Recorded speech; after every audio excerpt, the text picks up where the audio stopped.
দেশের মাটিতে টেস্ট ক্রিকেটকে বিদায় বলতে বিসিবির কাছে নিরাপত্তা চেয়েছিলেন সাকিব আল হাসান। তবে সাকিবের ব্যক্তিগত নিরাপত্তা দেওয়া সম্ভব না বলে মন্তব্য করেছিলেন বিসিবির সভাপতি ফারুক আহমেদ। এবার সাকিবের নিরাপত্তার বিষয়ে মুখ খুলেছেন ক্রীড়া উপদেষ্টা আসিফ মাহমুদ সজীব ভূঁইয়া। সোমবার সাকিবের নিরাপত্তার বিষয়ে গণমাধ্যমে ক্রীড়া উপদেষ্টা জানিয়েছেন, রাষ্ট্রের জায়গা থেকে রাষ্ট্র প্রত্যেক নাগরিককে নিরাপত্তা দিতে বাধ্য এবং সেটা আমরা অবশ্যই করব। তবে সাকিব তো শুধু খেলোয়াড় নন, আওয়ামী লীগের ব্যানারে সংসদ সদস্যও ছিলেন। সেটা স্মরণ করিয়ে ক্রীড়া উপদেষ্টা বলেন, এখানে সাকিব আল হাসানের পরিচয় দুইটা, এটা আমাদের মনে রাখতে হবে। খেলোয়াড় হিসেবে একটা পরিচয়, আরেকটা হচ্ছে রাজনৈতিক পরিচয়।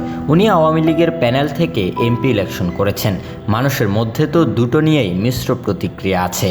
খেলোয়াড় হিসেবে সাকিবকে প্রয়োজনীয় নিরাপত্তা ব্যবস্থা করবে সরকার, তবে তার বিরুদ্ধে জনমনে তৈরি হওয়া ক্রোধের বিপরীতে নিরাপত্তার নিশ্চয়তা চাওয়া অবান্তর বলেও মন্তব্য করছেন ক্রীড়া উপদেষ্টা। সাকিবের প্রতি ক্রীড়া উপদেষ্টা আহ্বান জানিয়েছেন, খেলোয়াড় সাকিব তার নিজের অবস্থান পরিষ্কার করতে রাষ্ট্র নিরাপত্তা দেবে, তবে জনগণকেও বোঝানোর দায়িত্ব সাকিবের নিজের। অক্টোবরে 2 ম্যাচের টেস্ট সিরিজ খেলতে বাংলাদেশ সফরে আসার কথা দক্ষিণ আফ্রিকার। সেই সিরিজের মিরপুর ম্যাচে সাদা পোশাকের ক্রিকেটকে বিদায় বলার আশা ব্যক্ত করেছিলেন এই অলরাউন্ডার। তবে রাজনৈতিক পট পরিবর্তনে সাকিবের দেশে আসা নিয়ে আছে সংশয়। গত 5 আগস্ট সরকার পতনের আগে জনতার আন্দোলনে ব্যাপক হত্যাযজ্ঞ চালানো হয়। সরকারি দলের এমপি হওয়ায় এবং সে সময় চুপ থাকায় সাকিবকেও পড়তে হচ্ছে রোষানলে। এমন পরিস্থিতিতে কানপুর টেস্টের আগে দেশে ফেরার বিষয়ে বিসিবির কাছে নিরাপত্তা চেয়েছিলেন টাইগার অলরাউন্ডার।